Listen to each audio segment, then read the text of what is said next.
people of the world, and welcome to today's episode of Coffee Chats with Jax. For those who don't know, I just published my book Finding Home a couple weeks ago. It's pretty much about my journey of looking for belonging in so many different ways and finding out what home really means.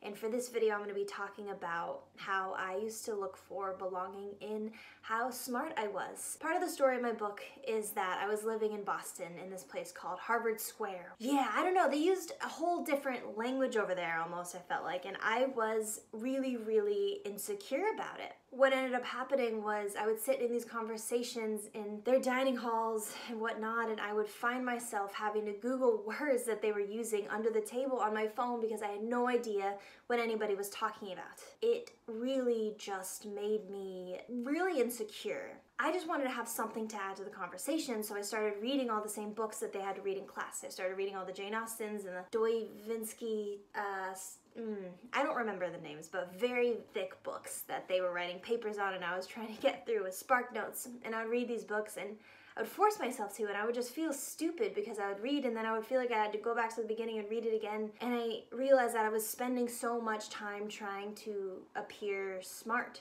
trying to appear well studied and like I could hang in a conversation. And I think part of why I was so insecure about feeling dumb was because a lot of the times growing up, I was in situations where I was really called just not the nicest things, like a moron, an idiot, airhead, all the things. I wasn't taken very seriously. I was told, specifically about softball, I was told that it doesn't matter if I want to play in college or not because I don't have the natural talent that my sister had, and I don't take it seriously, and I'm just the class clown. And I kind of brought that on as my identity because I was too scared to be otherwise, because I was scared I was gonna fail. I was scared if I looked like I was really trying hard in school, then it would hurt more when I did fail. Or if I was really trying in softball, it would hurt more if I didn't make varsity. So I just had to make it look like I was having fun and joking around. I didn't feel smart.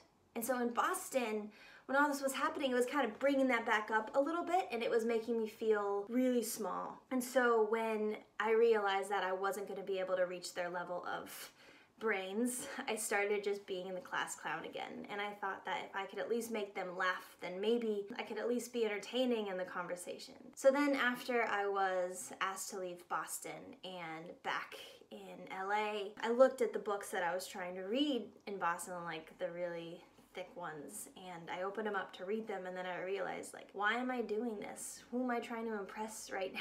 Why am I still trying to be this certain thing that's just not me? So I left those books in some random airport, and someone else is gonna find joy from them. And I started picking up books that I actually really like to read instead of forcing myself to read something so I can appear some certain way. I tried so long and so hard to find belonging in the way of trying to be smart, trying to appear smart. It's all about how we appear. Like what we wear, what we eat, how we talk, it's all an appearance thing, it's a facade. And that's what I was doing with these books and these words that I was Googling. And honestly, the first draft of Finding Home, I used a bunch of big words that I didn't use ever, but I used them in my book because I was at Harvard Square and I wanted to sound smart. So what I learned on the other side of that, when I started to put these books in random airports and read things I wanted to read instead, like Harry Potter, I started to learn more about what I actually am interested in and what I actually care about versus trying to learn and care about things for a certain group of people to accept me. I learned what I actually just enjoyed. And I learned that I have a lot of opinions, and that no, they're not always right, but they're my opinions and I'm allowed to have them. All this time I had been trying to find this self-worth in being someone else's version of smart, when smart means a lot of things, so many things. We all have these different giftings and whatnot, and I was not built to go to Harvard. There was a lot of other people, and that doesn't mean that we're stupid. There's a lot of gifts out there in a lot of different ways, and it's really cool when we start to look at what our gifts and brains and interests actually are versus trying to appear a certain way to find some false sense of belonging that wasn't ours to begin with. So I go into much more detail about this in Finding Home. This is part 3 of the Finding Home series, and is chapter 3 in my Finding Home book. If you want to purchase this book, then there's a link below to do that. It would mean the world to me. If you live in Nashville, come to my author talk at Cafe Coco on March 3rd, that is this Sunday, March 3rd, come hear me talk about this book. I'd love to hang out. If you live in LA or anywhere in Southern California, I'm having an author talk March 30th in Tustin, California. And yeah, so put those dates on your calendars. Love to hang out. But thank you so much for watching this video and caring about what I have to say. All right, I'll see you guys next time.